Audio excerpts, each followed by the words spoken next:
No one expected me to survive another Montana winter, not after what they saw me doing in the spring of 1881. The wagon groaned under the weight as it rolled onto my land outside Helena, wheels cutting deep ruts into mud still soft from snowmelt. 200 square feet of corrugated iron, dark and scarred, stacked in sheets so thick they'd been used to shore up mine tunnels before the company collapsed. Each piece clanged against the next with every bump, a sound like thunder rolling across the prairie. I stood beside the wagon in my worn calico dress, sleeves already pushed past my elbows, hair pulled back so tight my scalp ached. My hands rested on my hips, and I knew exactly how I looked to anyone watching. A widow gone mad with grief.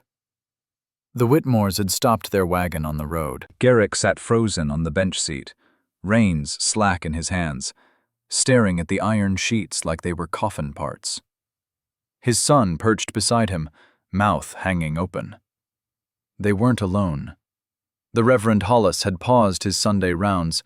2 homesteaders I barely knew had reined in their horses, all of them watching, all of them silent. Copper pressed against my leg, warm and solid. His coat gleamed copper red in the morning light, the color that had earned him his name 6 months before Samuel died. The dog's tail stayed level, alert but not aggressive. He could sense the weight of those stares, same as I could. I didn't wave, didn't acknowledge the spectators at all. Instead, I moved to the wagon bed and ran my palm across the nearest sheet. The metal bit my skin with cold even through the spring warmth. Rough ridges of the corrugation pressed into my flesh, each valley and peak designed to add strength without adding weight. Mining iron. Industrial iron. The kind of material no woman in her right mind would purchase to wrap around a home. But I wasn't in my right mind. I'd lost that somewhere in the depths of last winter, in the nights when frost formed on the inside of my cabin walls and my breath came out in clouds thick enough to obscure the ceiling beams. 18 months. That's how long Samuel had been in the ground. The memory rose sharp and cold. September 1879. The mine foreman arriving at dusk with his hat in his hands. I'd been splitting kindling when I saw him coming up the path, and I'd known before he opened his mouth. You didn't need words when a man approached like that, shoulders bent, eyes on the ground. The axe had slipped from my fingers. Samuel Thorne, dead in a collapse. Instant, they said. He wouldn't have suffered, as if that made any difference. I met Samuel in the spring of 1871 in St. Louis, in the forge where he worked iron the way other men worked clay. I was 24, delivering my mother's scissors for repair, and I'd stopped in the doorway because the sight inside had stolen my breath. Samuel at the anvil, hammer rising and falling in perfect rhythm, sparks flying like tiny stars with each strike. His arms were bare to the elbow, muscles shifting under skin slick with honest sweat. The forge burned white-hot behind him, and when he pulled a length of iron from the coals, it glowed orange-red, alive with heat. He'd looked up and caught me staring. Most men would have preened or made some comment. Samuel had simply smiled, set down his hammer, and asked if I wanted to see how the metal moved. I should have said no, should have handed over the scissors and left. Instead, I'd stepped inside, and he'd shown me everything. How iron expanded when heated, contracted when cooled, how you could shape it while it was soft, but it would hold that shape with incredible strength once it hardened. How air was the secret to everything, the bellows that fed the forge, the gaps in the metal that trapped heat, the way a blade could be quenched in water or oil to lock in its temper. 10 years. That's how long I watched him work, learned from him, understood the science beneath the craft. Samuel never tried to keep knowledge from me the way some men did their wives. When I asked questions, he answered. When I wanted to try something myself, he handed me the tongs and stepped back to watch. We married in 1872, came to Montana in 1873 with a wagon full of tools, enough seed for a kitchen garden, and dreams of land that stretched farther than any city lot. Samuel built our cabin that first summer, square logs notched tight at the corners, a stone fireplace big enough to roast a whole pig, real glass windows instead of oiled cloth. He'd been proud of that cabin, told me it would stand for generations. He'd been wrong about that. The winter of 1880 taught me exactly how a well-built cabin could still kill you. January arrived with temperatures that dropped to 35 below zero and stayed there for weeks. I burned 3 full trees every single day, splitting wood until my hands bled, feeding the fireplace until the stones glowed faint red in the darkness. The cabin should have been warm, should have held that heat the way Samuel promised it would. Instead, it bled warmth like an open wound. I woke every morning before dawn, shaking so hard my teeth chattered.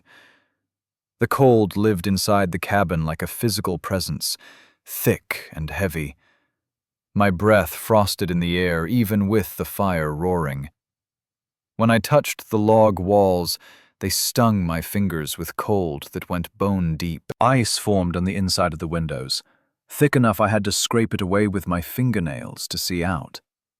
The chinking between the logs was good, packed tight with mud and moss the way Samuel had taught me. But cold doesn't need big gaps.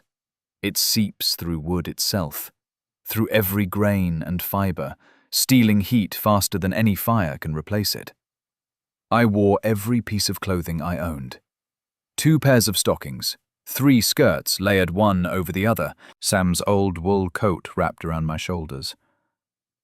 At night I piled blankets on the bed until I could barely turn over beneath their weight, and still I shivered myself awake every few hours, fingers and toes gone numb.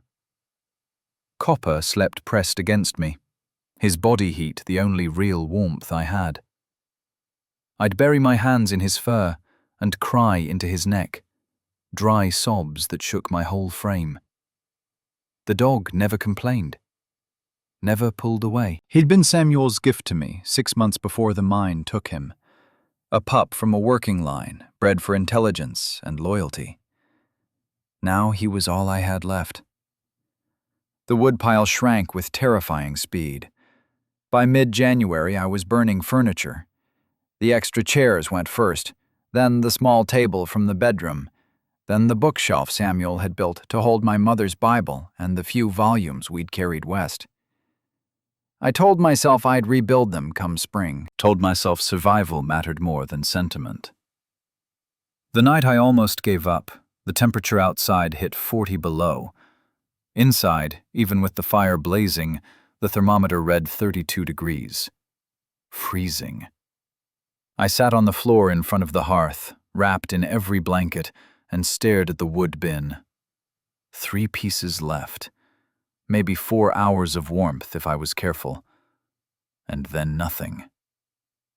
I looked at the bed frame, solid oak, well-joined. It would burn slow and hot. After that, the table. After that, what? The floorboards? The roof beams? Copper whined and pushed his muzzle into my lap. I wrapped my arms around him and pressed my face into his fur. The sobs came hard then, wrenching up from someplace deep inside I'd been keeping locked down. Samuel's name tore out of me like a curse and a prayer all tangled together. He'd left me here. Left me to freeze. Left me with a cabin that looked strong, but wasn't. With knowledge that meant nothing when I was alone. With nothing but a dog and a pile of ashes where our future should have been. I don't know how long I stayed there, rocking and crying, fingers knotted in Copper's coat. Long enough that the fire burned down to coals. Long enough that the cold crept closer, wrapping around my shoulders like hands. When I finally lifted my head, my face felt stiff from dried tears. The room had gone gray, with pre-dawn light filtering through the iced windows. I was still alive, still breathing, still here. And I realized if I made it through this winter, I would never face another one like it. Never. I would do whatever it took to make this cabin warm, even if it meant tearing apart everything Samuel had built and starting over. The thought felt like betrayal and salvation all at once. 3 days later, when the temperature finally climbed above 0, I went searching through Samuel's things.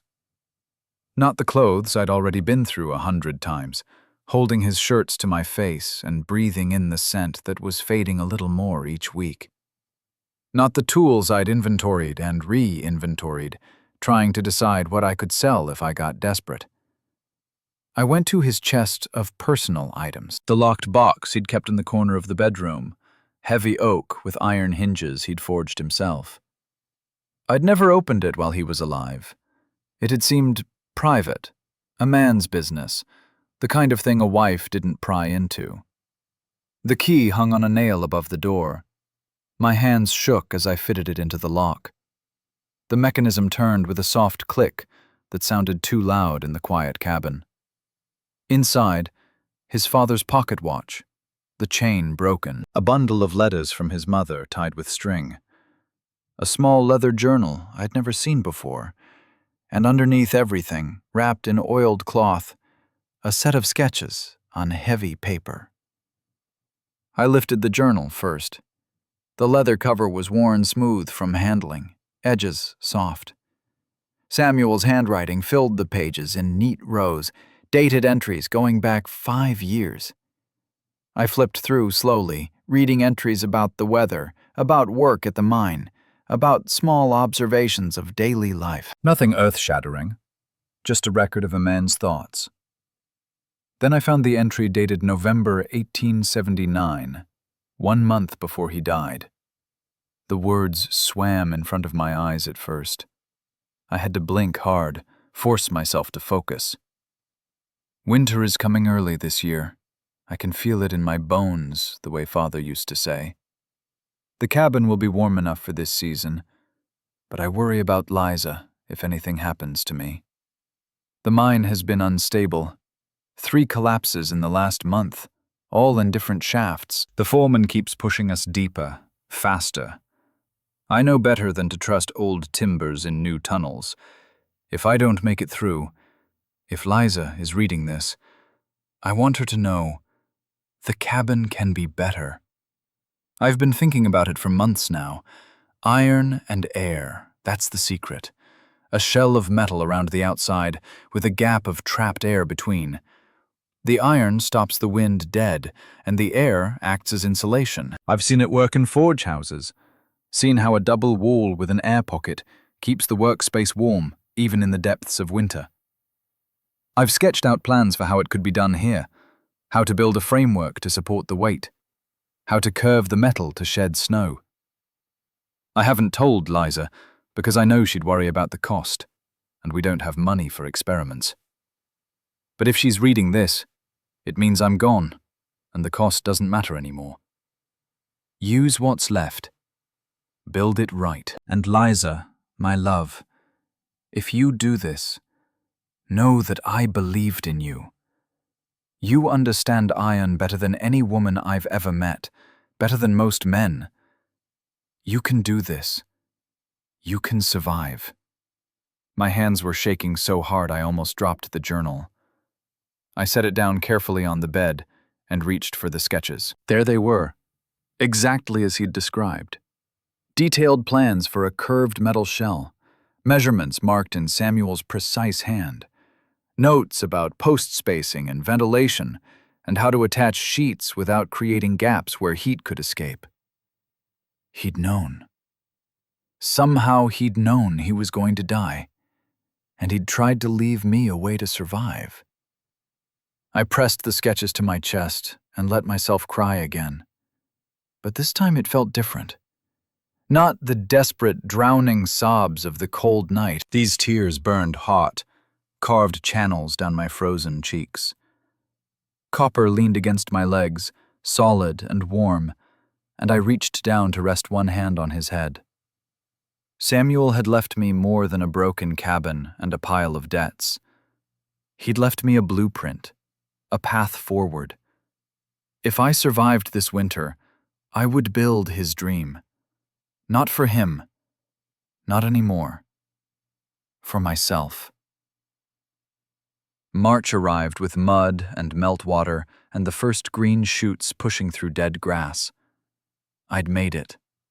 Barely. I'd burned almost every piece of furniture in the cabin, had worn the same 3 dresses in rotation until they were more patch than original fabric, had lost 15 pounds I couldn't afford to lose from a frame that had never carried extra weight. But I was alive. The Helena Mining Company auction happened on a gray Saturday morning, clouds hanging low and heavy with the promise of late snow. I rode the 40 miles on my mare, Samuel's sketches folded in my pocket, $96 sewn into the lining of my coat.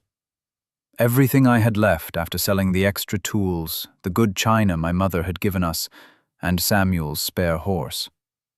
The auction yard was chaos. Men crowded around equipment, poking at rusted gears and testing the edges of saw blades. The auctioneer's voice carried across the space, calling out lot numbers and starting bids. Most people had come for the useful things. Intact machinery, good lumber, animals that could still work. The scrap pile sat off to one side, largely ignored. That's where I found the iron. 200 square feet of corrugated sheeting, each piece 8 feet long and 3 feet wide. Heavy gauge metal, the kind used for mine shafts and industrial roofing. Scarred and dented from years of use, but structurally sound. I ran my hands over the surface, feeling the familiar ridged pattern, the weight and heft of real iron. It was perfect. The bidding started at $15. I raised my hand at $20. A man in the back countered with $25. I went to $30. He shook his head and walked away. The auctioneer's gavel came down.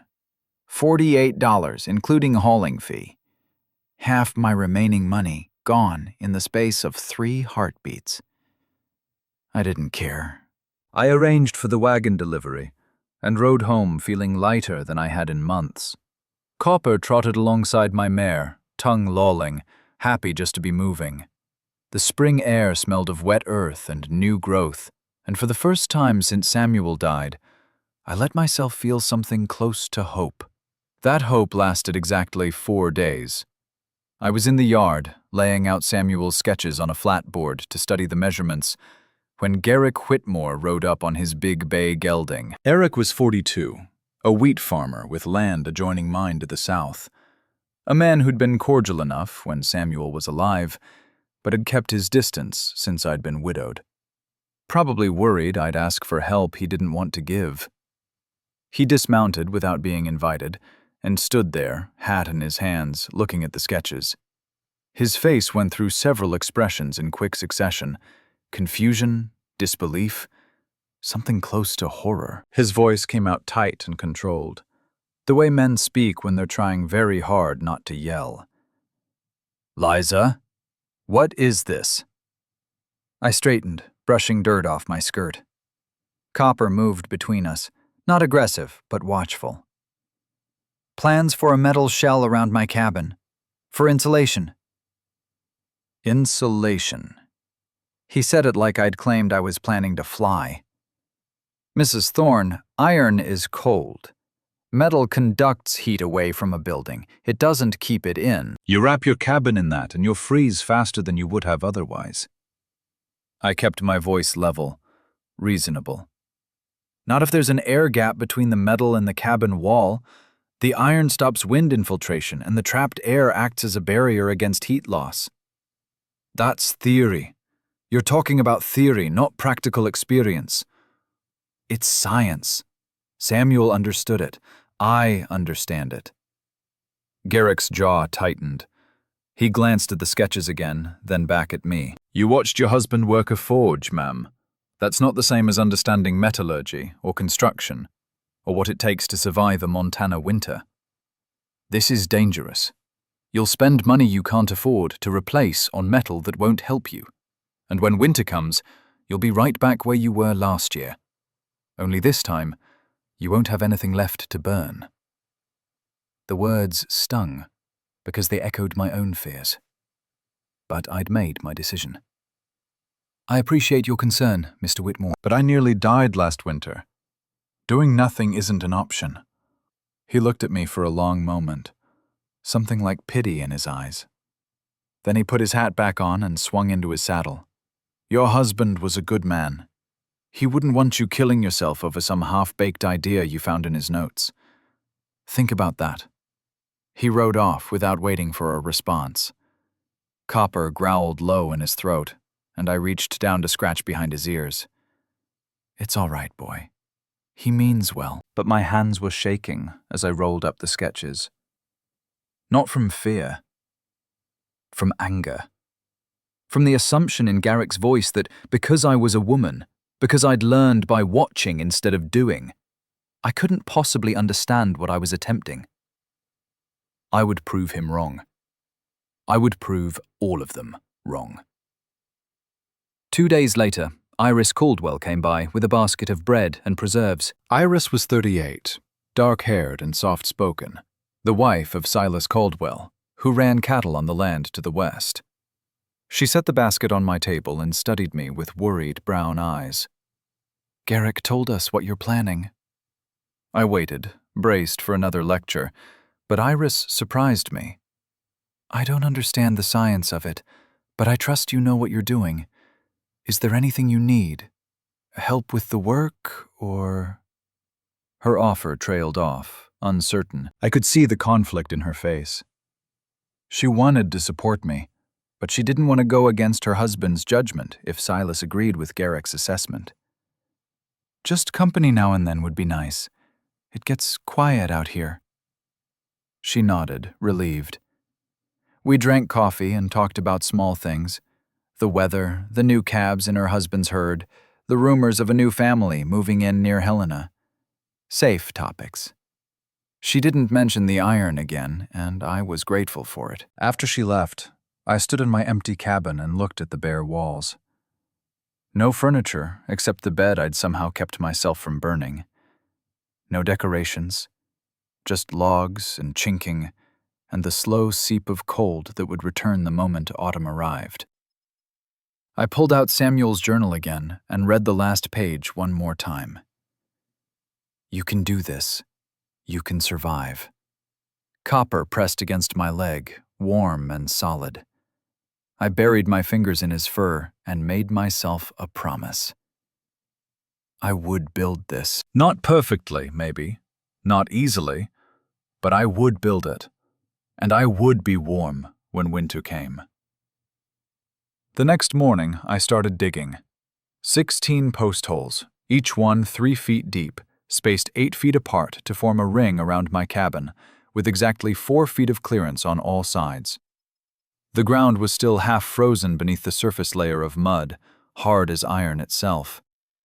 My shovel rang against stones and roots, jarring my arms until my shoulders ached. Every few feet I had to stop and use a pry bar to lever out rocks too big to dig around. By the end of the first day, I'd finished 2 holes. My hands were covered in blisters that burned like fire when I tried to flex my fingers. I wrapped them in strips of cloth torn from one of Samuel's old shirts and went back out the next morning. The blisters broke on the 3rd day. Clear fluid leaked out, leaving raw pink skin underneath that screamed every time the shovel handle touched it. I gritted my teeth and kept digging. Copper stayed close, watching me with worried eyes, occasionally trotting off to investigate a smell, but always returning to check on me. Each time I drove the shovel into the earth, I thought of Samuel. Each scoop of dirt that came out of the hole felt like a tribute, a way of honoring what he'd tried to give me. He'd worked iron in heat that could melt steel. He'd shaped metal with strength and precision and endless patience. I could dig holes. I could do this one small thing. The work went faster after the first week, once my hands developed thick calluses and my muscles stopped screaming every morning. I fell into a rhythm. Dig, lever out rocks, dig more, check the depth with my measuring stick. Simple, repetitive motion that left my mind free to wander. I thought about the winter ahead, thought about how it would feel to sit in a warm cabin while wind howled outside. Thought about Samuel's words. "You understand iron better than any woman I've ever met." Better than any woman. As if that was the highest compliment he could give. As if understanding iron was something special for a woman, but ordinary for a man. I'd loved Samuel. Still loved his memory. But I was starting to realize how much of my life I'd lived in his shadow, learning his trade, following his lead, being grateful for scraps of knowledge he chose to share. He'd been kind about it, generous even. But it was still his forge, his skill, his world I'd been allowed to observe. This cabin shell would be mine. My design, my work, my survival. If it succeeded, the victory would belong to me. If it failed, well, at least I'd have tried something instead of waiting passively for rescue that would never come. By the end of April, all 16 holes were dug. I stood in my yard at sunset, copper at my side, and looked at the ring of dark openings in the earth. They looked like graves, like the beginning of something that might bury me instead of save me. I pushed the thought away and went inside to study Samuel's sketches by lamplight. Tomorrow, I would start cutting posts. After that, the frame. After that, the curved supports that would hold the iron sheets. After that, we'd see who was right. Garrick Whitmore, with his certainty that I was wasting my time, or the widow who'd spent a winter learning exactly how it felt to freeze. Copper settled at my feet, his weight warm against my ankles. I reached down to rest my hand on his head, feeling the steady rise and fall of his breathing. Just you and me, boy. Just you and me against the winter. He huffed softly, a sound of agreement, or maybe just contentment. Outside, the last light faded from the sky. Inside, I trimmed the lamp wick and bent over Samuel's drawings, memorizing measurements, planning the next day's work. This was where it all began. Me and Copper, alone, facing the hardest work of my life. But I'd already survived the hardest winter. Everything else was just labor and time, and the stubborn refusal to quit. I could do stubborn. I'd been doing it since the day Samuel died. I would keep doing it until either the cabin was finished, or I was in the ground beside him. The first post went up on May 2nd, a date I marked in my own journal because it felt important somehow, a beginning that deserved to be recorded. I'd cut the timber myself from standing deadwood on the back 40 acres, trees killed by beetles or lightning or simple old age. Ponderosa pine, still solid despite being dead, each trunk about 10 inches in diameter. I stripped the bark with a draw knife, working until my arms burned and sawdust coated my hair and clothes. Setting the posts required precision. They had to be perfectly vertical, anchored deep enough to hold against Montana wind that could gust to 60 miles per hour. I used Samuel's old level, a brass instrument with a bubble trapped in liquid that showed even the slightest deviation from true. Each post took half a day, lowering it into the hole, checking for plumb, packing rocks and dirt around the base, tamping everything down until it was solid as bedrock. Copper appointed himself supervisor. He'd lie in the shade and watch me work, occasionally getting up to investigate a ground squirrel or bark at a passing hawk. When I stopped for water, he'd trot over and press his nose into my hand, checking on me. "I'm fine, boy. Just tired." The lie came easier every time I told it. Truth was, I was exhausted in ways that went deeper than muscle fatigue. Tired of being alone. Tired of the weight of decisions with no one to share them. Tired of waking in the dark and forgetting for one blessed moment that Samuel was gone, then having the reality crash back like a physical blow. But tired didn't matter. The work mattered. Getting it done before next winter mattered. So I worked. By mid-May, all 16 posts stood like sentinels around my cabin. The structure looked strange, purposeless without context. Garrick Whitmore rode past one morning and didn't even slow down, just shook his head and kept going. I watched him disappear down the road and felt something cold settle in my chest.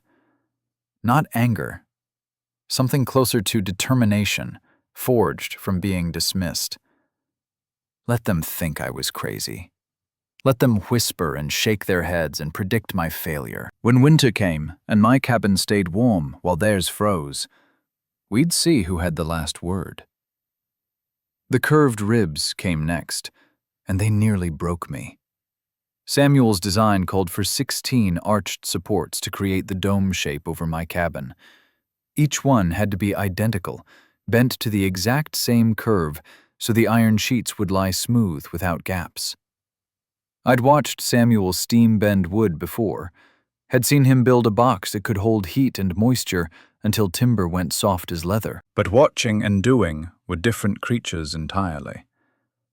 I built my steam box from scrap lumber and an old water barrel, fed it with a fire underneath that had to be hot enough to boil water, but not so hot it scorched the wood. Soaked lengths of ash in salt water for 3 days until they were saturated through. Then came the test. Could I get them hot enough, soft enough, bent into shape before they cooled and cracked? The first attempt split down the middle with a sound like a gunshot. The second twisted wrong, ending up asymmetrical. The third held its curve for 2 hours, then slowly straightened back out as it dried. I wanted to scream, wanted to throw the whole mess into the fire and walk away. Instead, I sat down in the dirt, put my head in my hands, and let myself cry for exactly 5 minutes. Copper came and laid his head in my lap, patient and warm. When the 5 minutes were up, I wiped my face on my sleeve and started again. The fourth rib worked. I used green ash cut fresh, soaked it for a full week, steamed it until the wood was almost too hot to touch. Then I bent it over a form I'd built from rocks piled in a careful arc, strapped it down with rope, and left it for 3 days. When I finally removed the bindings, the curve held. 1 down, 15 to go. Each rib took a full day, cutting the wood, soaking, steaming, bending, securing, waiting. I worked through May and into June, while the weather warmed and the prairie turned green. My hands developed scars on top of calluses. My shoulders grew broader from swinging the axe. My face burned dark from sun exposure, despite the bonnet I tried to remember to wear. Iris Caldwell came by twice more, bringing food and quiet company. She never offered to help with the work, and I never asked. Some things a woman had to do alone, if only to prove to herself that she could. By late June, all 16 ribs were in place, arching from post to post like the skeleton of some great beast. The structure finally made visual sense. A half-cylinder of curved supports rising over my rectangular cabin, creating a 4-foot gap all the way around. It looked industrial and strange, and nothing like a home should look. It looked exactly like Samuel's sketches. I stood in the yard at dusk studying my work, and felt something shift inside my chest. Pride, maybe, or the fragile beginning of belief that this might actually work. Copper barked once, sharp and urgent. I turned to see Garrick Whitmore riding up, Iris and Silas Caldwell with him. My stomach tightened. 3 neighbors arriving together meant a conversation I probably didn't want to have. They dismounted in silence.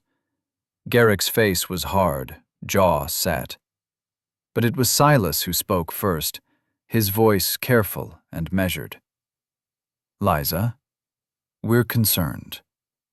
I waited, arms crossed over my chest. "This structure, whatever you're building, it's not safe. Those ribs could collapse. The whole thing could come down on your cabin in a storm. They won't collapse. They're designed to distribute weight evenly across the support posts. Garrick made a sound of frustration. Mrs. Thorne, you don't have the engineering knowledge to make that assessment. We're not trying to interfere, but we have a responsibility to speak up when we see someone putting themselves in danger. I appreciate the concern, but I know what I'm doing.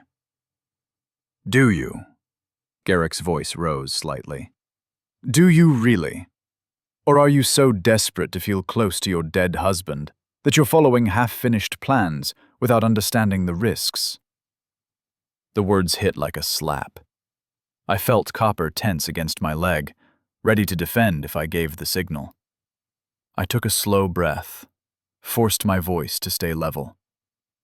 Samuel understood iron and construction better than anyone I've known. These plans are sound, and even if they weren't, it's my life to risk, not yours. Iris stepped forward, her expression gentle. We just don't want to see you hurt, Liza. You've been through so much already. If something happened... She trailed off, but I could hear the rest. If something happened, who would even find you? Who would care? The answer was nobody, and they all knew it. Thank you for your concern. I kept my tone polite, final. But I'm going to finish what I started. They left without pressing further, but I could feel the weight of their judgment settling over my shoulders like a wet blanket. Copper growled low as they rode away. I reached down to scratch his ears, my hand trembling slightly. They think I'm being stubborn for stubborn's sake. Don't they understand? I nearly died last winter. I felt what it's like when your body starts shutting down from cold. When you can't feel your fingers or toes. When breathing hurts because the air is so frozen it burns your lungs. I won't go through that again. I won't. Copper leaned harder against my leg, solid and reassuring. I looked at the skeleton of ribs rising around my cabin, at the work of my own 2 hands, and felt my resolve harden into something unbreakable. Let them worry. Let them judge. When winter came, I would be warm, and that was all that mattered. July arrived with heat that shimmered off the prairie in waves thick enough to distort the horizon. The iron sheets lay stacked beside my cabin where the freight wagon had left them, baking in the sun until touching them would raise blisters. I'd planned to start installation immediately, but the metal was too hot to handle during daylight hours. So I worked at dawn and dusk, the only times when the temperature dropped enough to make the sheets manageable. The first challenge was getting them off the ground. Each piece weighed 40 pounds and measured 8 feet by 3, awkward and unwieldy even when cool. I'd designed a pulley system based on principles I'd seen Samuel use at the forge. A single rope looped over a wheel mounted at the peak of my rib framework, with one end tied to the iron sheet and the other end in my hands. Physics did most of the work. My body weight pulling down on one side of the rope could lift the sheet on the other, reducing the effective force needed by half. The system worked in theory. In practice, it required precision timing and balance I didn't possess on the first attempt. I tied the rope around the first sheet, checked the knot 3 times, positioned myself at the pulling end. Copper watched from his spot in the shade, head tilted in what looked like skepticism. I ignored him and pulled. The sheet lifted 6 inches off the ground, tilted, and immediately swung sideways as the rope twisted. I hauled harder, trying to stabilize it, but the metal had momentum now. It swung back the other direction, spinning on the rope like a weather vane in wind. My grip slipped. The sheet crashed down onto the pile with a sound like thunder, and the rope burned through my palms as it whipped free. I stood there, breathing hard, hands stinging, staring at the unchanged pile of iron. Copper made a sound that was almost a sigh. I know. I need a better system. The solution came from memory. Samuel guiding a piece of hot iron from the forge to the anvil, using 2 sets of tongs to control rotation. I needed a second control point. I rigged a guide rope from the top of the sheet to a stake in the ground, creating a triangle that would prevent spinning. Then I tried again. This time the sheet rose smoothly, guided by the stake rope, lifted by the pulley. When it reached the level of the ribs, I climbed my ladder one-handed while keeping tension on the main rope with the other. The metal hung in space beside me, steady now, waiting. I grabbed it with both hands, felt the ridges of corrugation bite into my palms, and guided it into position against the first rib section. Holding it there was like wrestling something alive. The sheet wanted to slide, to twist, to fall. I braced it with my shoulder, while I fumbled for the first bolt from the pouch at my waist. Got the bolt through the pre-drilled hole, threaded the nut on the other side by feel because I couldn't see it, tightened it enough to hold. Then the second bolt, the third, working my way across until the sheet was secured. When I climbed down, my arms were shaking and my shirt was soaked through with sweat. But the first sheet was up. 1 down, 49 to go. The work settled into a brutal rhythm. Wake at first light while the metal was still cool enough to touch. Rig the pulley, lift a sheet, climb the ladder, bolt it into place. Work for 2 hours until the heat became unbearable. Rest through the middle of the day. Resume at dusk. Work until full dark made the ladder too dangerous to climb. My hands developed new layers of calluses over the old ones. The muscles in my shoulders and back grew dense and hard, adapted to the constant strain of lifting and holding and balancing. I stopped wearing gloves because they made my grip uncertain, accepted that my palms would be permanently marked by the pattern of corrugated iron pressed into flesh. Copper developed a routine of his own. He'd pace beneath me while I worked on the ladder, staying close enough to catch me if I fell, but far enough back to avoid being hit by dropped tools. When I took breaks, he'd bring me his water bowl in his mouth, tail wagging, pleased with himself for remembering what I needed. "You're a good boy.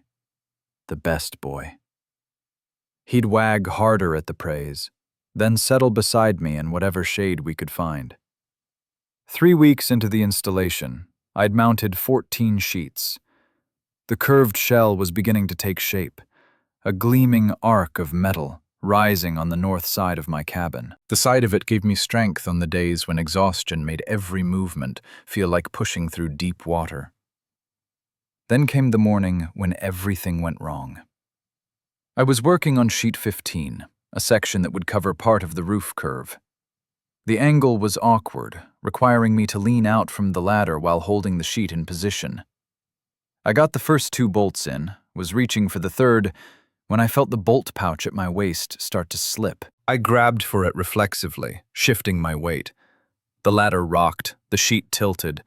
I overcorrected, pushing too hard, and felt my grip on the metal slip. The sheet fell. 40 pounds of iron, dropping 8 feet, corner first, directly onto my left foot. The impact drove me to my knees. Pain exploded up my leg in a wave so intense my vision went white at the edges. I couldn't breathe, couldn't think, could only kneel there with my mouth open in a soundless scream, while my foot sent signals to my brain that translated to nothing but pure burning agony. Copper was barking, frantic. I heard him through the roaring in my ears, but couldn't process what the sound meant. My hands were pressed into the dirt, supporting my weight because my legs wouldn't do it. The pain pulsed in rhythm with my heartbeat, getting worse instead of better, radiating from my foot up through my ankle and calf. I made myself look down. The sheet had caught the outer edge of my foot, where the small bones lay close to the surface. Already I could see swelling starting, the flesh turning dark. I tried to wiggle my toes and bit back a sob at the fresh surge of pain. But they moved. That was something. If they moved, nothing was broken through. Moving slowly, I pulled my boot off. The leather was undamaged, but my foot inside it looked wrong, misshapen, colors already blooming purple and red. I crawled to the water bucket and plunged my foot into the cold.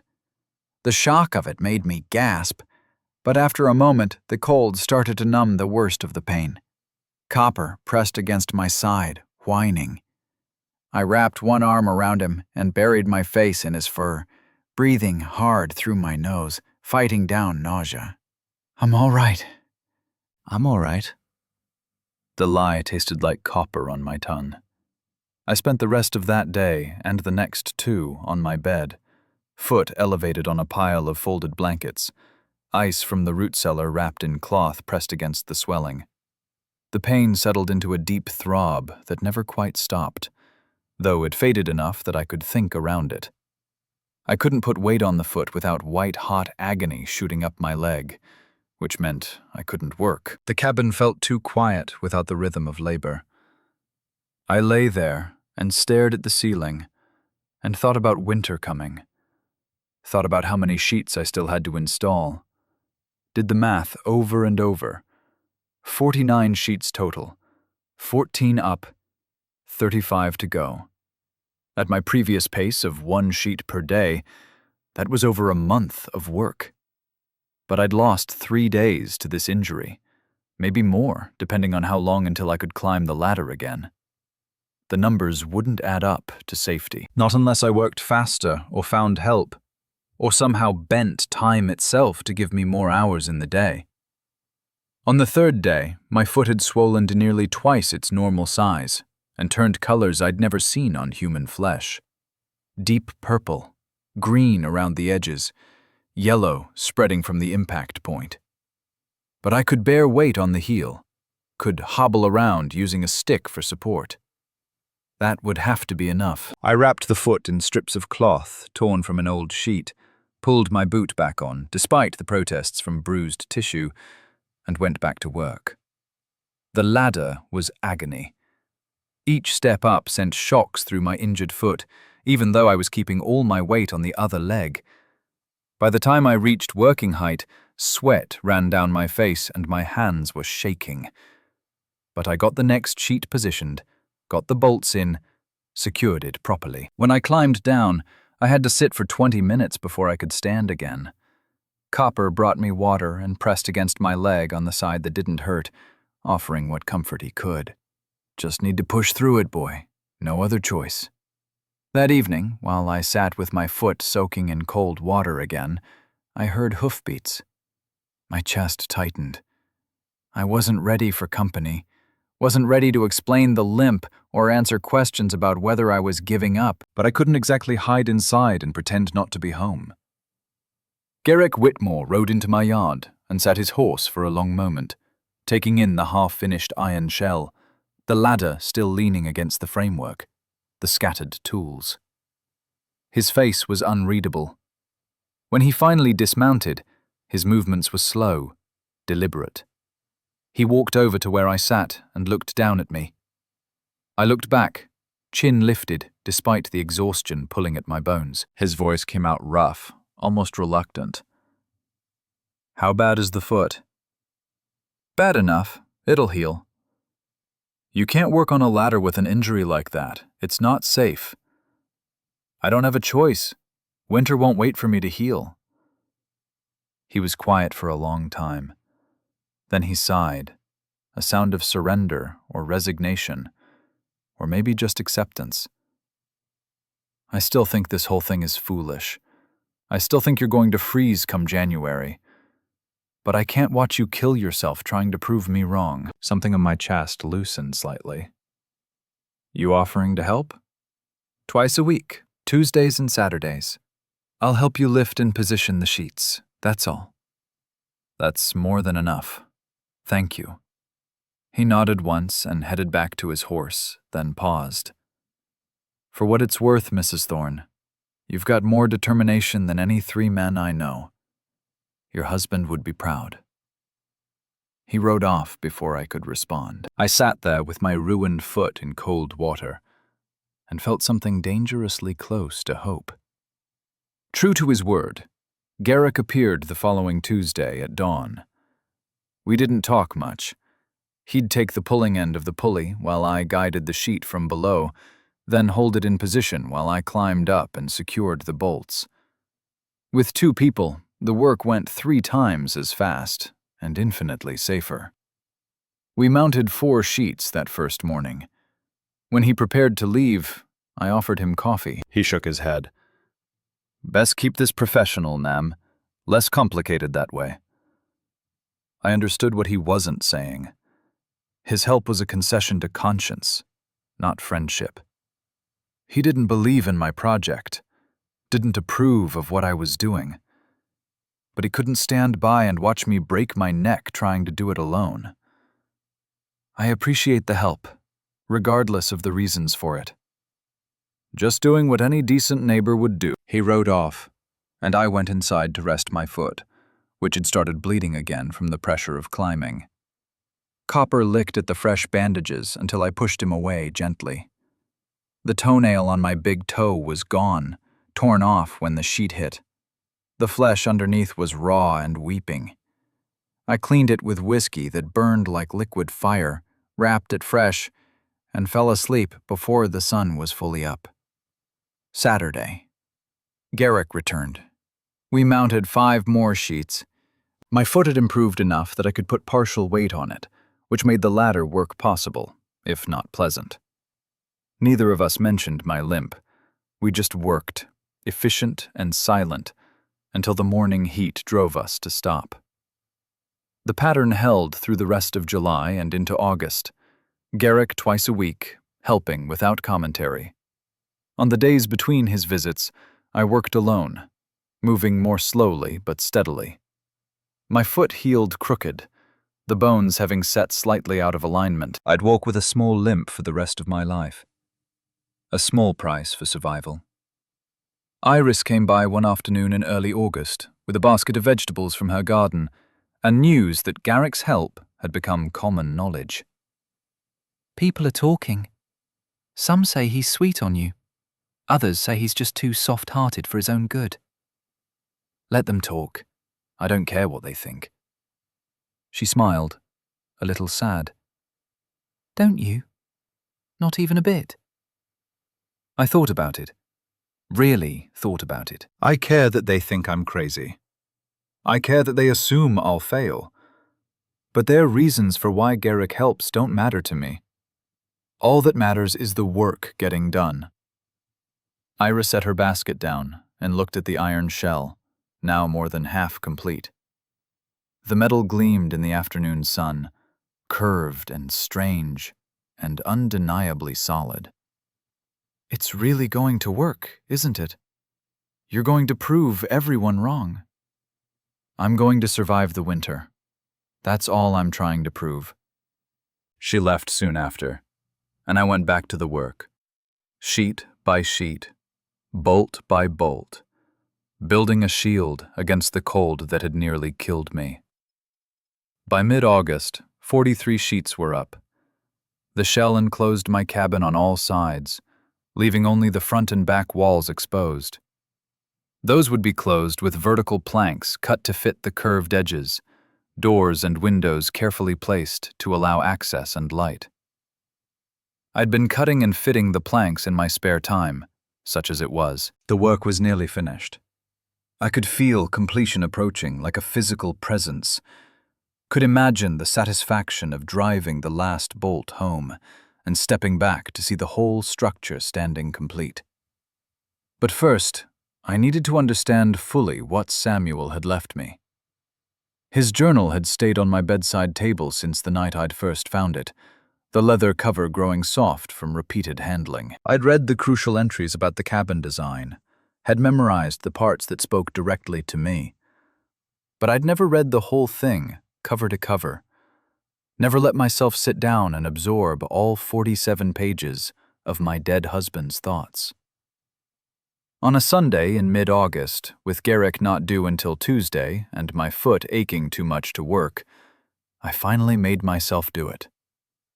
I settled into the only chair I had left, the one I'd somehow kept myself from burning, and opened to the first page. The date was 5 years earlier, just after we'd arrived in Montana. Samuel's handwriting was neat and even, the letters carefully formed. We've built our cabin on good land, water close by, timber for fuel, soil that should grow vegetables if Liza has her way with it. She's already planning the garden, sketching layouts in the dirt with a stick. I love watching her plan. She thinks I don't notice how her face lights up when she's working something through. But I notice everything about her. I had to stop reading, press my hand to my mouth, breathe through the sudden tightness in my chest. Copper came over and laid his head in my lap. I ran my fingers through his fur and kept going.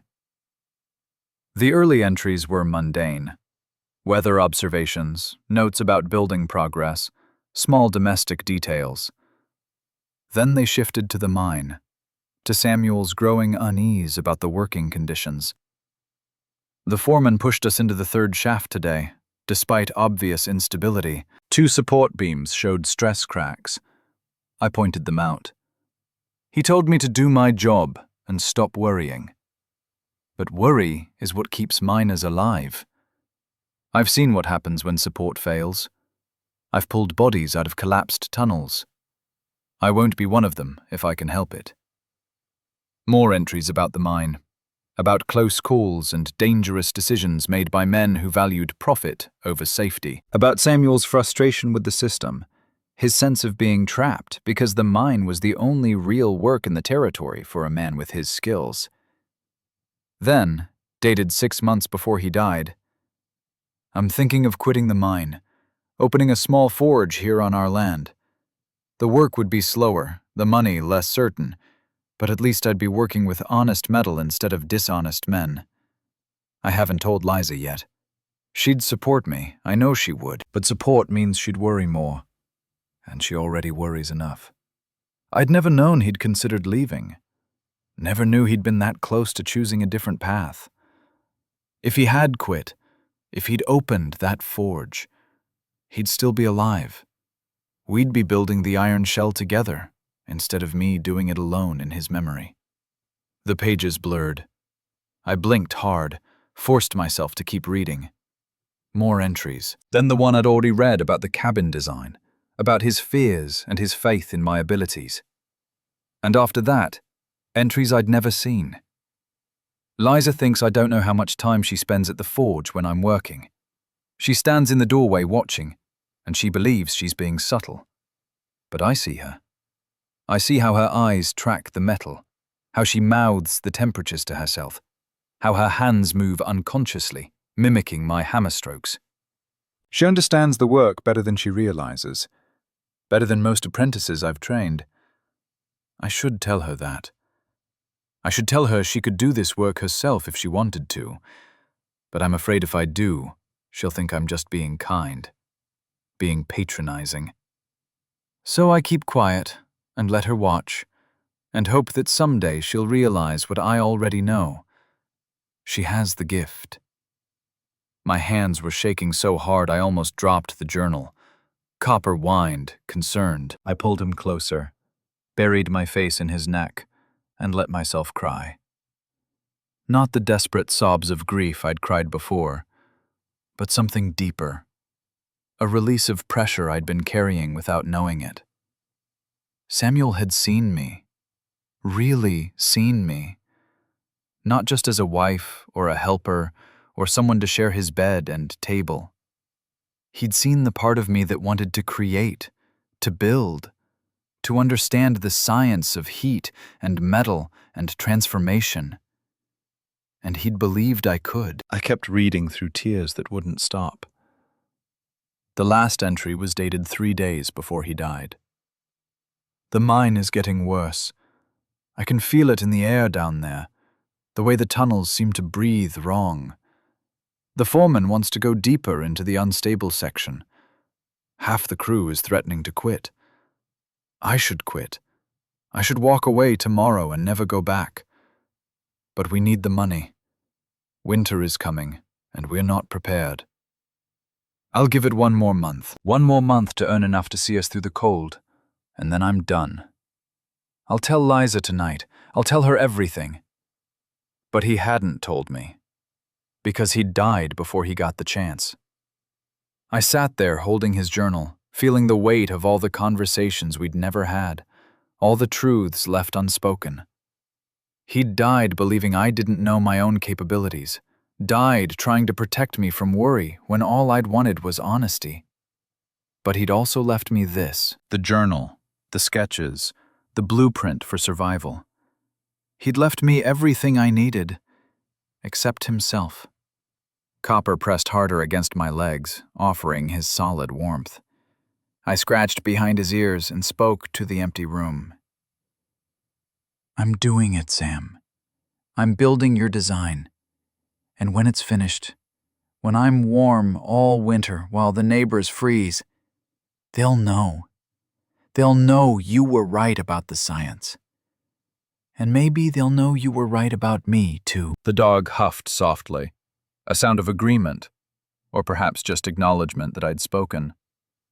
Outside, the sun was setting, painting the iron shell in shades of orange and red.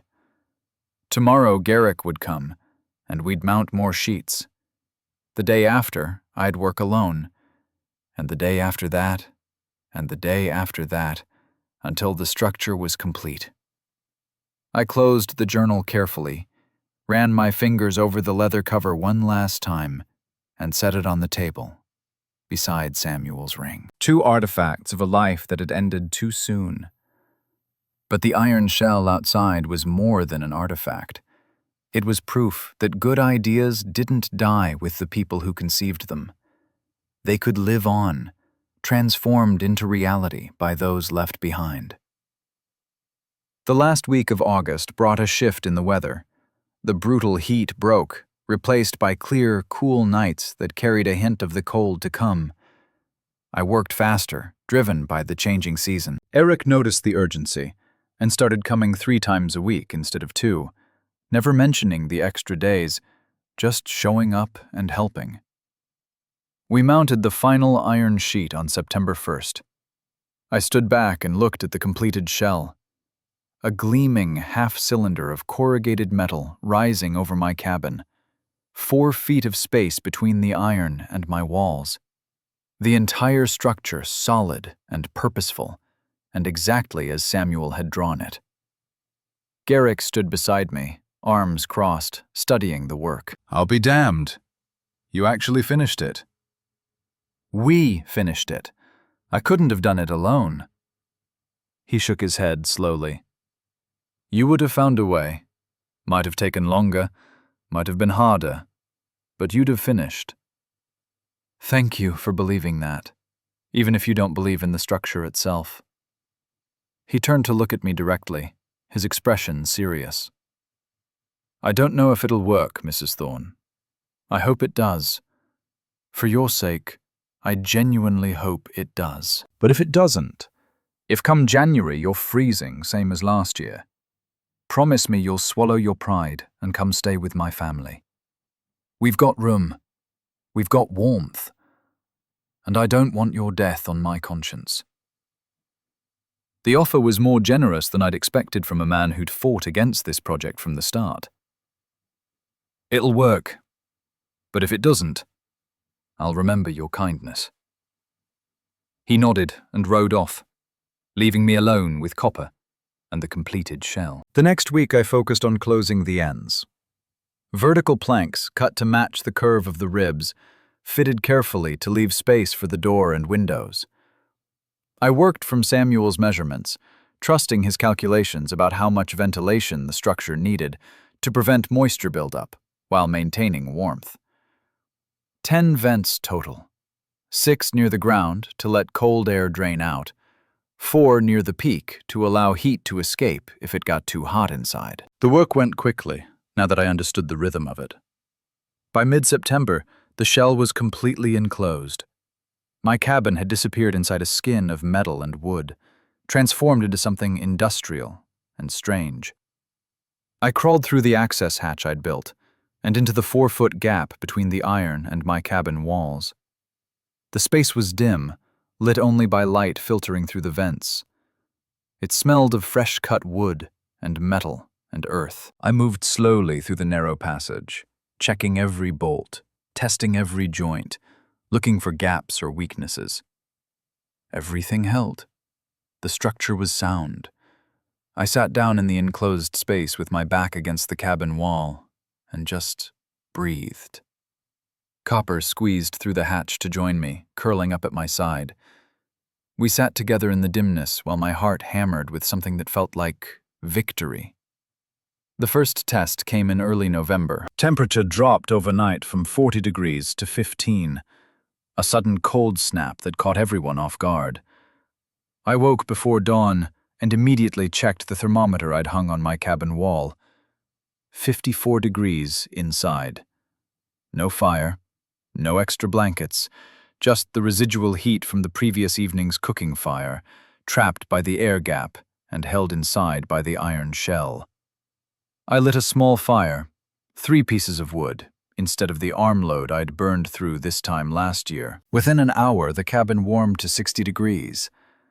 I touched the interior walls and felt warmth radiating back at me instead of cold seeping through. The shell was working. I wrote it down in my own journal, the date and temperatures, and a note about wood consumption.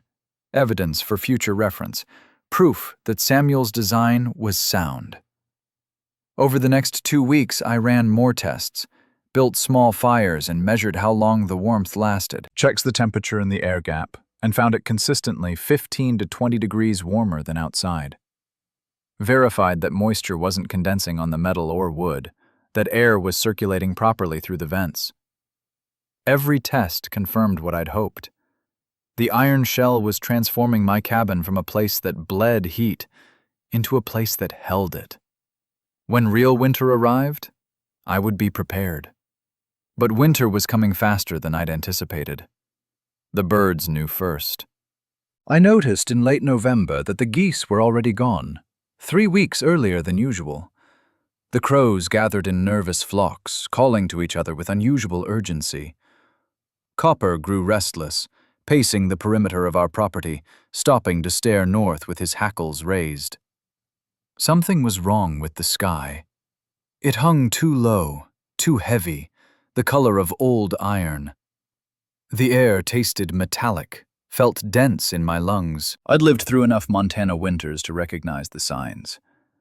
A storm was building. Not just any storm. Something massive. I checked my supplies. Firewood stacked inside the cabin instead of out. Enough for 2 weeks if I was careful. Food in the root cellar. Dried beans, preserved vegetables, salted meat. Water barrels filled. Extra blankets aired and ready. I'd learned from last year to prepare for the worst. The temperature dropped 5 degrees every day for a week. By early December, it was below 0 at night, barely above during the day. Still no snow, but the cold was sharp and mean, the kind that made metal stick to bare skin and lungs burn with each breath. Iris came by on the last clear day, her face tight with worry. "Liza, there's talk of a bad storm coming. The Blackfeet traders came through yesterday, and they're all heading south. They say this winter will be the worst in living memory." "I'm ready. The cabin is ready." She looked at the iron shell, still clearly skeptical despite all the evidence of my preparation. "If it gets bad, really bad, you should come to us. Silas said to tell you we have room." "I appreciate that, but I'll be fine here." She left reluctantly, and I watched her ride away with a strange certainty settling over me. This was it. The storm that would prove whether I'd built a shelter or a tomb. The ultimate test of Samuel's design and my determination. That night, the wind started. It came from the north, steady at first, then building. By midnight, it was howling around the iron shell like a living thing trying to get in. The metal rang with each gust, a deep, resonant sound that vibrated through the air gap and into my cabin. But inside, protected by the double walls and trapped air, I felt only gentle movements of air. The temperature held steady at 58 degrees, with just a banked fire in the hearth. Copper lay at my feet, calm. If there was real danger, he'd be alert, pacing. Instead, he dozed, trusting the shelter we'd built. I sat at my table with Samuel's journal open in front of me, reading his words again by lamplight. Outside, the wind screamed. Inside, I was warm. The iron shell worked exactly as he'd promised it would. I pressed my palm flat against the journal page, feeling the slight texture of the ink, the faint impression of his handwriting pressed into paper. You gave me more than plans, Sam. You gave me the belief that I could survive without you, that I could take your knowledge and make it mine, transform it into something real. The wind shrieked louder. The iron shell sang back, defiant. And I sat in the warmth, waiting for winter to do its worst. The snow began on January 14th at dawn, light flakes drifting down in lazy spirals that seemed innocent enough. By mid-morning, the flakes had thickened, falling faster, and the wind that had been testing the iron shell all night settled into a steady push from the northwest. I fed Copper his breakfast and watched through the window as the world outside began to disappear behind a curtain of white. This was it. The storm the traders had warned about. I could feel it in the density of the air, in the way the temperature continued dropping even as daylight strengthened.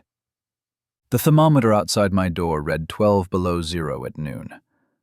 Inside, with a modest fire built from 4 pieces of split pine, the cabin held at 62 degrees. I moved through my preparations with calm precision. Extra water hauled inside in case the pump froze.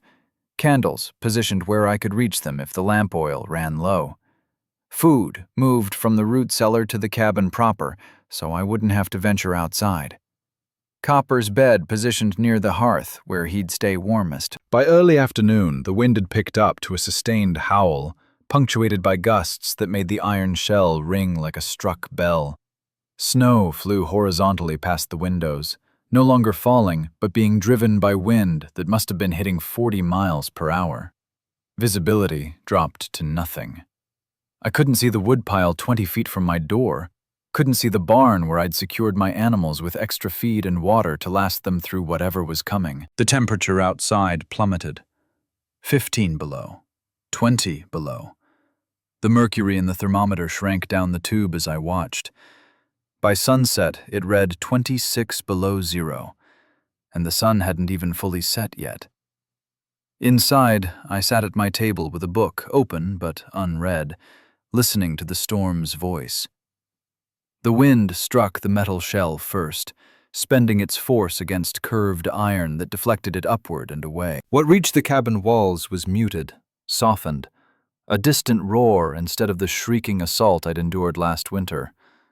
The iron sang its own song, a deep, resonant hum that vibrated through the structure, but it was the sound of strength meeting force and holding firm. The temperature inside had dropped slightly as the cold intensified outside. 58 degrees now. I added 2 more pieces of wood to the fire, watched the flames catch and build. Within 20 minutes, the cabin warmed back to 64 degrees. 6 pieces of wood to maintain comfort in cold that would have required an armload every 2 hours last year. Copper dozed by the fire, completely at ease. I reached down to scratch his ears and felt my own tension start to release. The shell was holding. The design was working. Samuel had been right about everything. Night fell early, the way it always did in deep winter, and the storm intensified. The wind climbed past 40 miles per hour, into something stronger, more vicious. I could hear it tearing at the world outside, could imagine snow piling into drifts that would bury fences and reshape the landscape. But inside my iron-wrapped cabin, the storm felt distant, almost abstract. I was warm. I was safe. I was prepared. I slept that night in my bed, with Copper stretched across my feet, both of us comfortable under just 2 blankets, instead of the mountain of covers I'd needed last year. The storm raged outside, but I slept deeply, dreamlessly, my body finally trusting that the cold couldn't reach me here. Morning brought no relief. If anything, the storm had worsened overnight. The wind screamed with a fury that made yesterday's gusts seem gentle. Snow had piled against the north side of my cabin, drifting up past the window ledges. The sky, what little I could see of it through the whiteout, was the color of old pewter, heavy and oppressive. The thermometer outside read 32 below zero. Inside, 63 degrees, with the same small fire I'd maintained since yesterday. I checked the thermometer I'd placed in the air gap by opening the access hatch and reaching through. 46 degrees, in that trapped space between iron and wood. The differential was exactly what Samuel's calculations had predicted. The system was performing perfectly, even under the worst conditions Montana could deliver. I made coffee and fried eggs and ate breakfast while reading more of Samuel's journal, passages I'd skipped before, details about his daily life that felt precious now. Copper ate his meal and returned to his spot by the fire, unconcerned by the apocalypse happening outside. The second day passed in similar fashion. The wind never stopped, never even slowed. Snow continued falling so thick I couldn't see my hand if I held it against the window. The temperature stayed locked in the lethal range below 30, climbing slightly during the few hours of daylight, but dropping back down as soon as the sun's weak light faded. Inside, I stayed warm. I thought about my neighbors. Garrick, living alone since his wife had died 3 years ago, probably burning through his wood supply at 3 times the normal rate. Iris and Silas and their 2 young children, huddled around their fireplace, feeding it everything they could spare. Rosamond Ashford, the 71-year-old widow who lived alone 2 miles south, who'd told me last fall she wasn't sure she had the strength for another winter. I thought about them and felt guilt creep into my chest. I had warmth. I had safety. They were suffering. But what could I do? The storm made travel impossible, visibility zero. Even if I wanted to help, even if I opened my door and tried to reach them, I'd be dead before I made it 20 feet. So I stayed inside my shelter and tried not to think about who might be freezing while I sat comfortable. The third day brought a brief lull in the wind, though the snow continued falling and the temperature stayed deadly. I used the break to venture outside and check on my animals. The barn door had drifted shut with snow packed so tight I had to dig it clear with a shovel before I could get inside. The animals were cold but alive, huddled together for warmth. I broke ice off their water, distributed the feed I'd prepared, and retreated back to my cabin before the wind picked up again. The cold bit through my coat in seconds. My face went numb. My fingers started to ache even inside thick gloves. The distance from barn to cabin was only 30 feet, but by the time I reached my door, I was shaking, teeth chattering, desperate to get back inside. The warmth hit me like a physical embrace when I stepped through the door. I stood there gasping, feeling my exposed skin burn as sensation returned. This was what the cold could do in minutes. This was what my neighbors were living in. Not for minutes, but for days on end. The guilt intensified. But still, what could I do? The storm answered my question on the morning of the 4th day. I woke just after 5, pulled from sleep by a sound that didn't belong. Copper was on his feet, ears forward, staring at the door. I listened, heard nothing but wind. Then it came again. 3 impacts against the door, weak and irregular. Someone knocking. I grabbed my coat and lantern. Copper pressed against my legs as I moved to the door. My heart hammered in my chest. Who would be out in this? Who could have even found my cabin in the whiteout? I pulled the door open, and cold air rushed in along with a figure that collapsed across my threshold. Silas Caldwell, Iris's husband, his coat crusted with ice, his face so pale it looked bloodless. He was shaking violently, his breath coming in gasps that turned to clouds in the air. I grabbed him under the arms and dragged him inside, kicked the door shut behind us. The warmth of the cabin hit him, and his shaking intensified, his whole body convulsing as his frozen tissues began to thaw. I got his coat off, his gloves, his boots. His fingers were white to the second knuckle, his feet the same. Frostbite, but not deep enough to be irreversible yet. He tried to speak, but his jaw was locked, muscles too frozen to form words. I wrapped him in blankets and positioned him near the fire. Not close enough to burn, but close enough to warm. Copper pressed against his side, offering his body heat. I made hot coffee with honey and held the cup to Silas's lips, helping him drink in small sips. It took 15 minutes before he could speak, and when he did, his voice was barely a whisper. "Nora, my daughter. She's dying." My stomach dropped. Nora was 4 years old, dark-haired and bright-eyed, and full of questions every time I saw her. "What happened?" "The cold. We can't keep the cabin warm. We've burned everything, the furniture, the floorboards, everything. It's 35 degrees inside, and we can't get it any warmer. Nora stopped shivering 2 hours ago. That's when you die, when you stop shivering, when your body gives up." His voice cracked. Tears ran down his face, steaming slightly in the warm air. "Iris sent me here. She remembered what you built, remembered the iron shell. She said if anyone could help, it would be you. Please, please, Liza, I'm begging you." I didn't hesitate. "How far did you walk?" 3 miles. Took me almost 3 hours. I fell twice, thought I wouldn't get back up. But I had to try. For Nora. 3 miles in 30 below weather, with wind that could strip flesh from bone. That he'd survived at all was a miracle. "Can you make it back?" He looked at me with hollow eyes. "I don't know, but I have to try. You'll die before you get halfway.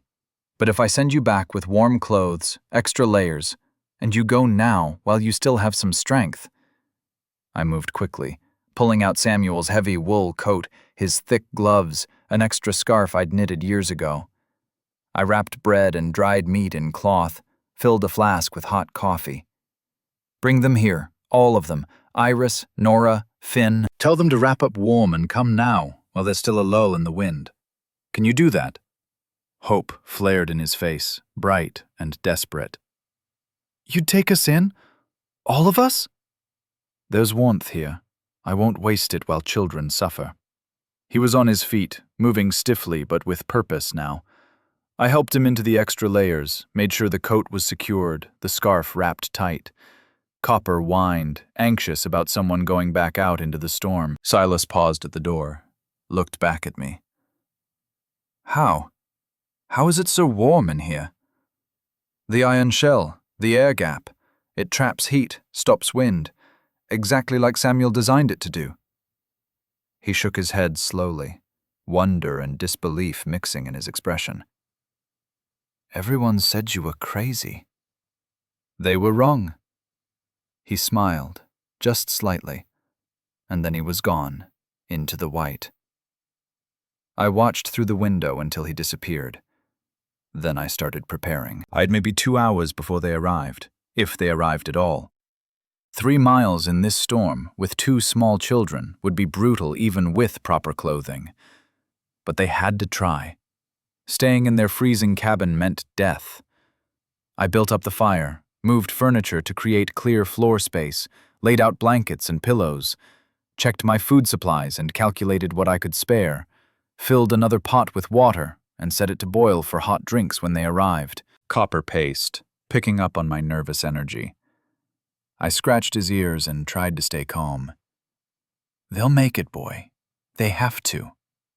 The wait stretched endlessly. I kept looking out the window but saw nothing except white. The wind had picked up again, not as fierce as yesterday, but still dangerous.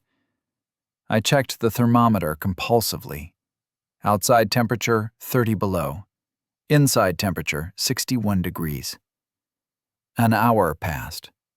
Then 90 minutes. I started to worry that something had gone wrong, that Silas hadn't made it home, or they'd tried to travel and gotten lost in the whiteout, or 100 other disasters my mind conjured with vicious clarity. Then Copper barked, sharp and urgent. I ran to the door and pulled it open. They stood in a huddled group, Silas supporting Iris, who carried Nora wrapped in blankets, and Finn clutching his father's coat. They stumbled inside, and I shut the door behind them, sealing out the cold and wind. Iris collapsed to her knees, still holding Nora. The child was frighteningly still, her lips blue, her skin waxy pale. I took her from Iris's arms and carried her to the fire. Her body was cold, even through the blankets. Too cold. The kind of cold that meant her core temperature had dropped dangerously low.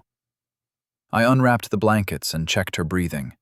Shallow but steady, pulse weak but present. She was alive, but barely, her body on the edge of shutting down completely. I stripped off her wet outer clothes and wrapped her in dry blankets from my bed, the ones I'd warmed by the fire. Held her against my chest, skin-to-skin contact, trying to transfer my body heat directly to hers. Copper pressed close on the other side, adding his warmth to mine. Finn had started crying, quiet sobs of exhaustion and fear.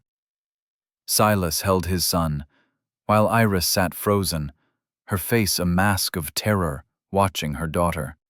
"She's not responding. Liza, she's not responding." "Give it time. She needs to warm slowly. Too fast and we could shock her system." I held Nora closer, feeling how light she was, how fragile. 4 years old and already so close to death. The unfairness of it burned in my chest. Iris moved closer, her voice barely above a whisper. "Is she going to die?" "No, not here. Not in my home." I said it with absolute certainty, as if my will alone could prevent it. And maybe it could. Maybe survival was just stubbornness given form. We sat like that for 20 minutes. Me holding Nora, Iris and Silas watching with desperate hope, Finn curled against his father, and Copper providing warmth wherever he could. The cabin stayed comfortable, the fire burning steadily, the iron shell keeping the lethal cold at bay. Then Nora shivered. Just once. A small tremor that ran through her whole body, but it was something. It was life fighting back. Iris made a sound between a laugh and a sob. Silas wrapped his arms around her, both of them crying now. Nora shivered again, stronger this time, and her eyelids fluttered. "Mama?" Her voice was small and confused, but it was there. She was there. Iris took her daughter from my arms and held her close, rocking and crying and whispering thanks to God and me in equal measure. I stood up on shaking legs and moved to check the fire, giving them privacy for their relief. Copper followed me, pressed against my leg, and I reached down to scratch his ears. "Good boy. You helped save her." We settled into an uneasy routine over the next hours. Iris and Silas and their children claimed the floor space near the fire, wrapped in every spare blanket I owned.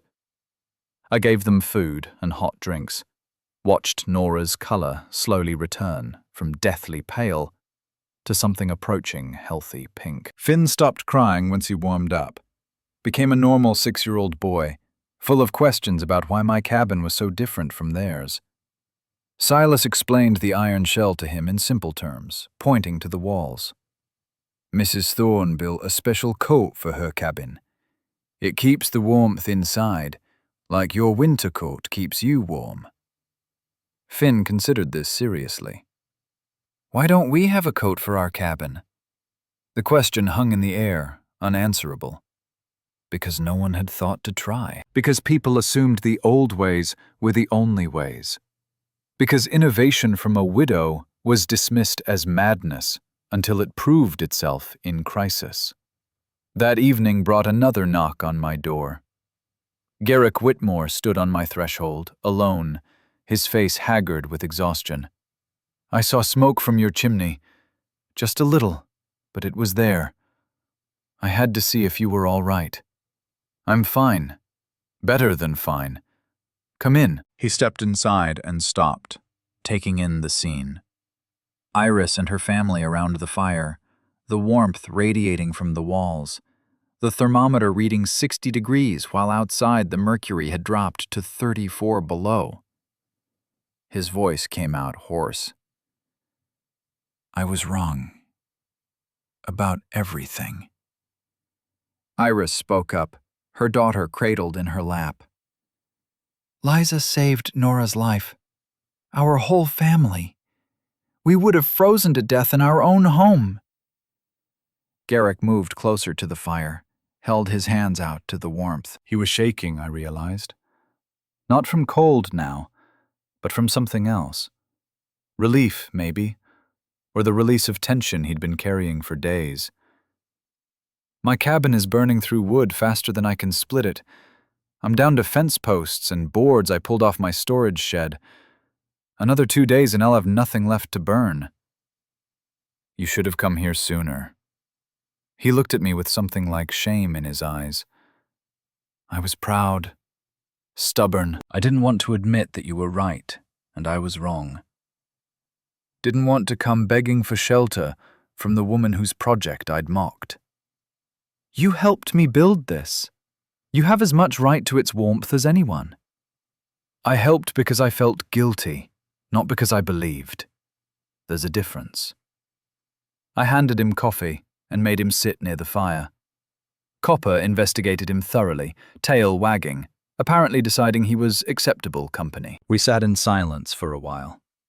6 people and a dog crowded into a cabin built for one, sharing warmth and safety, while outside the storm tried to kill everything it could reach. Just before midnight, one more arrival. Rosamond Ashford, brought by Garrick, who'd insisted on making the journey to check on her despite the danger. She was barely conscious, frozen to her core, so cold her skin felt like ice when I touched her. We stripped her wet clothes, wrapped her in blankets heated by the fire, and held her between us, sharing body heat, until, slowly, she began to respond. 7 people now in my 400-square-foot cabin. We slept in shifts, bodies pressed close on every available surface. The fire never went out, but I kept it small, controlled, and still the cabin stayed comfortably warm. 61 degrees, with 7 people and 1 dog generating their own heat, the iron shell trapping it all inside. The storm raged for 5 days total. On the morning of the 6th day, the wind finally died. The snow stopped falling. The temperature began a slow climb back towards survivable. We emerged from my cabin into a world transformed by snow and ice, drifts piled high enough to bury small buildings, the landscape sculpted into unfamiliar shapes by wind and accumulation.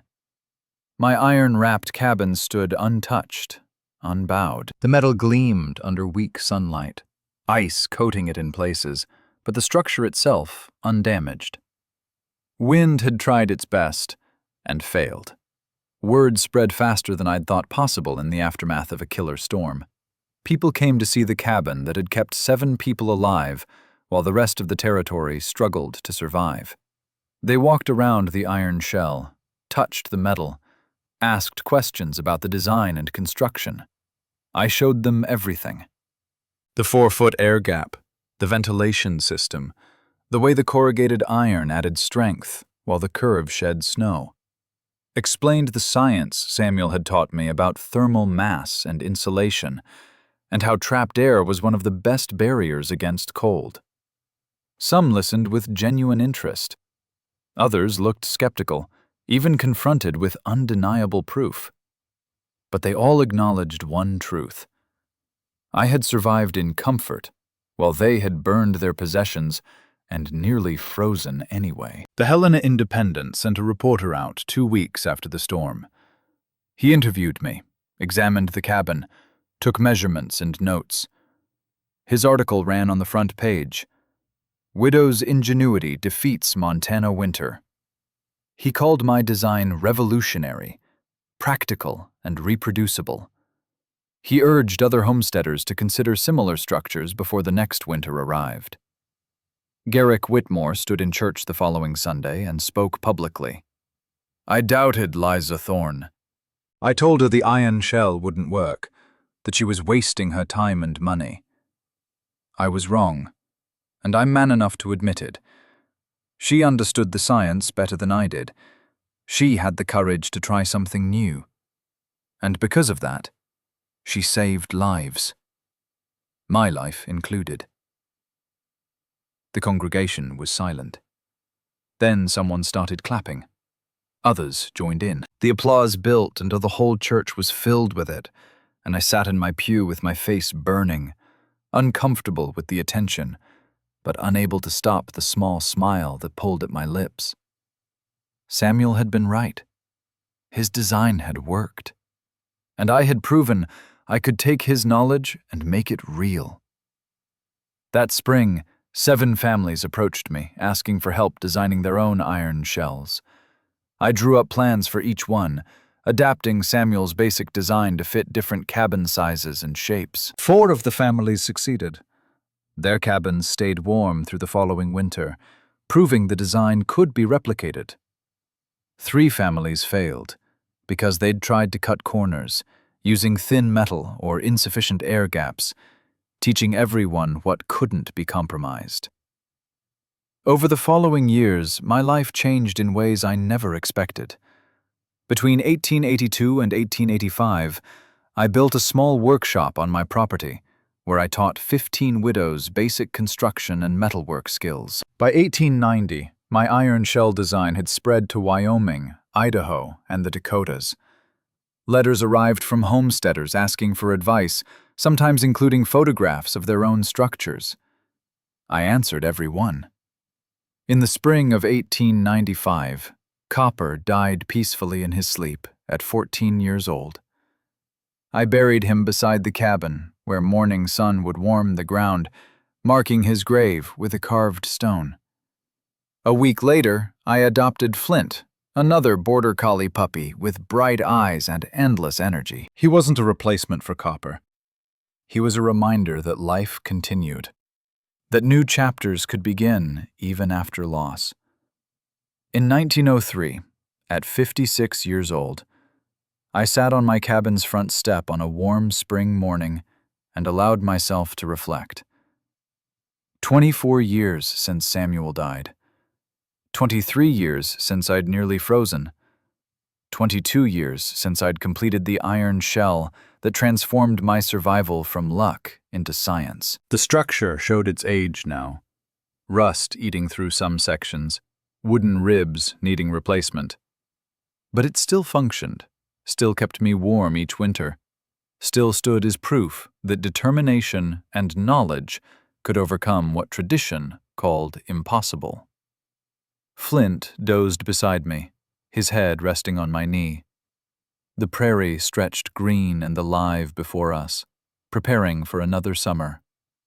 In my workshop, tools waited for the afternoon's work. In a few hours, the Saturday group would arrive, as they had every week for years. I'd become someone I couldn't have imagined when I was simply Samuel Thorne's wife, learning by watching, careful never to overstep the boundaries of what women were supposed to know. That woman felt like a stranger now, a distant memory of someone I'd outgrown. I pulled out my journal and wrote what I'd been thinking for weeks. People ask if I regret being called crazy. The answer is no. Because that craziness saved my life and many others. If I could go back to 1881, I wouldn't change anything, except maybe to start sooner. The iron shell wasn't just about surviving winter. It was about proving that a woman alone could think, design, build, and succeed. That knowledge from a dead husband could be honored best not by preserving it unchanged, but by using it, transforming it, making it mine. Samuel gave me the blueprint, but I built the future. I closed the journal and looked at my cabin, at the iron-wrapped shelter that had withstood over 2 decades of Montana winters. The metal was scarred, marked by weather and time, but it held. It endured. Like me. The wind picked up slightly, and the iron shell sang its familiar song, that deep hum I'd learned to love. The sound of strength meeting force, the sound of refusal to surrender. Flint lifted his head, alert and curious about the day ahead. I stood slowly, feeling the familiar ache in my crooked foot, the pull of old scars across my palms. I carried these marks the way survivors carried proof of what they'd overcome. The prairie stretched endlessly, and somewhere out there were families staying warm in cabins designed from my plans. My legacy spreading wider than I'd imagined possible, not because I'd been perfect or fearless, but because I'd been willing to try. I turned toward my workshop, Flint trotting beside me, ready for the work ahead. The iron shell gleamed behind us in morning light, weathered but unbroken. 23 years ago, I'd sat in a freezing cabin and decided I would never be that cold again. I'd kept that promise, and in keeping it, I'd discovered something more valuable than warmth. The certainty that survival wasn't about waiting to be saved, it was about saving yourself.